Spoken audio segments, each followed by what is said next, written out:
Comrade Oswald, Lee Harvey Oswald, left us very early. If he hadn't done that, he would have died happy because his house is undergoing capital improvement.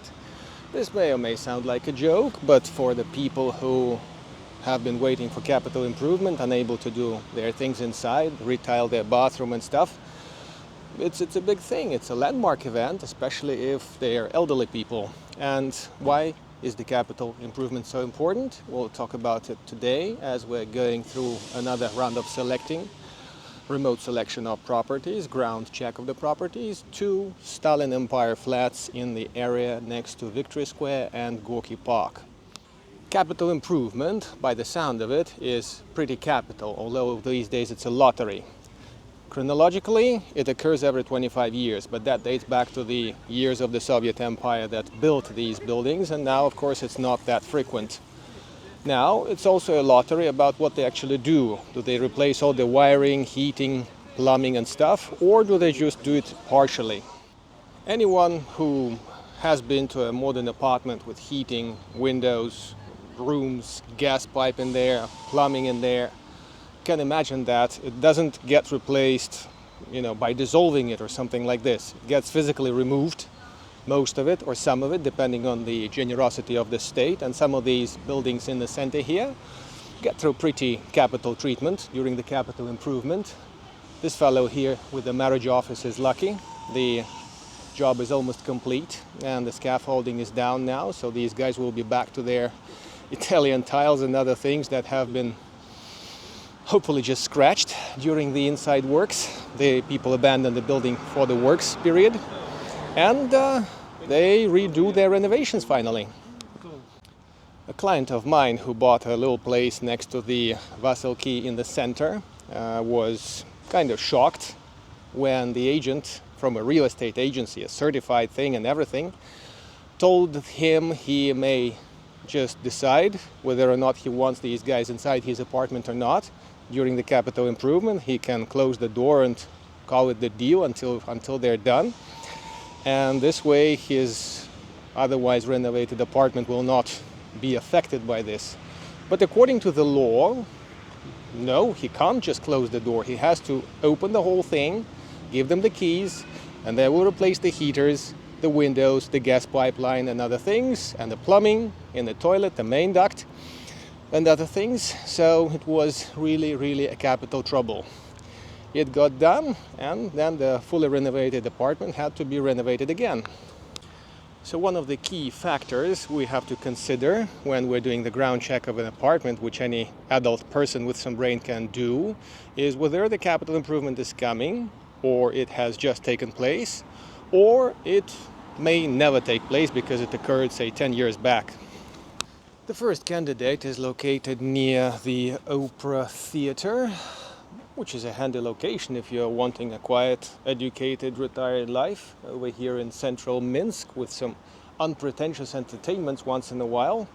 The place is also sitting by the area called Osmalovka. It's a small 2-floor district with a lot of vegetation in here, a post-war district which really pleases the eye of a modern urban person.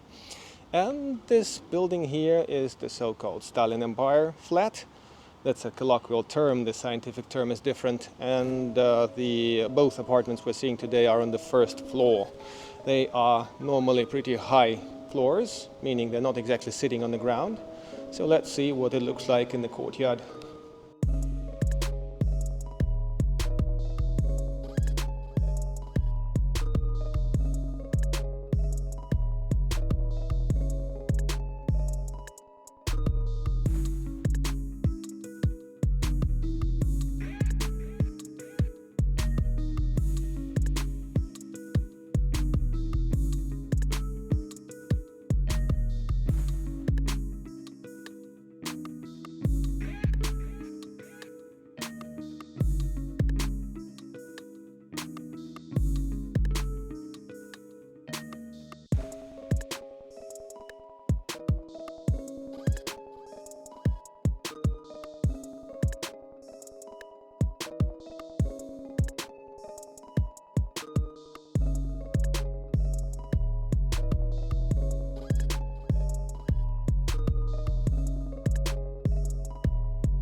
The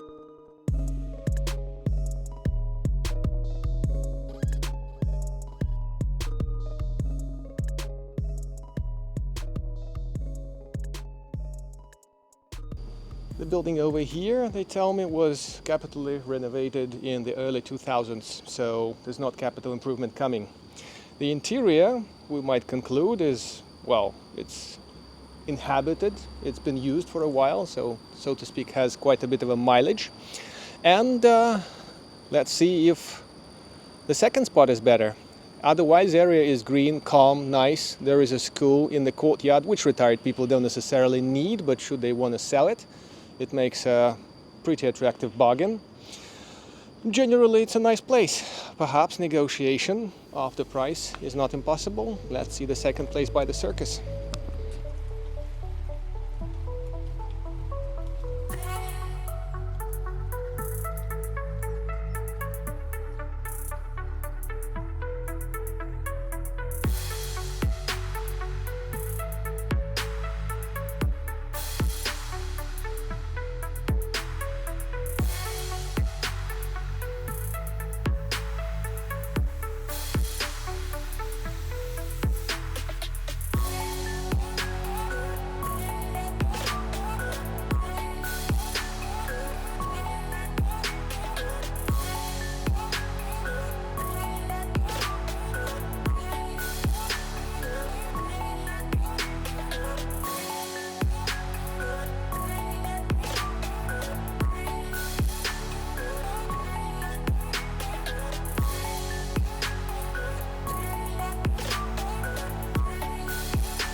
By the look and by the sound of the second location, which you may see or may hear for yourself now, the next area by the circus is a little busier.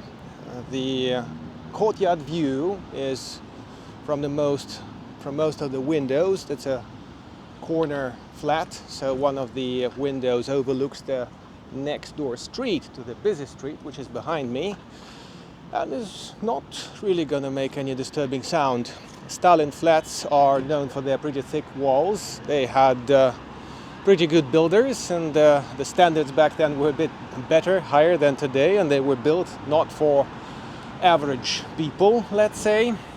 So that justifies the cost of today. Not to mention the location, the city center, and yet kind of away from the city center, from the crowd, sounds, and all the disappointing things.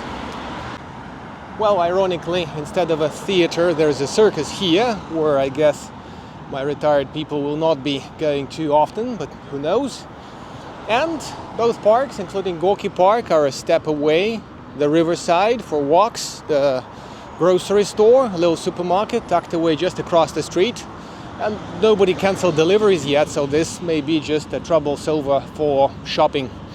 Short-term, long-term. Of course, Komarovsky Food Market is a short ride away, but that's more like a recreation shopping. That's a must to attend and to see that place once a week and get yourself some fresh melons and everything, chat to the sellers and get some discounts, whatever. Both apartments had pretty pleasant owners, good introduction and everything, and my personal choice would be with the second one. Spacious, renovated, meaning it's not in need of an immediate renovation. Has some mileage, both of them do, but that's the place I would go with personally if I had any money. This was Andrei from Minsk. Choose your apartments, properties wisely. Hire a professional, at least for a consultancy, before you take any moves. I'll be sharing next stories and next cases very soon. Thank you for watching, and cheers from Minsk.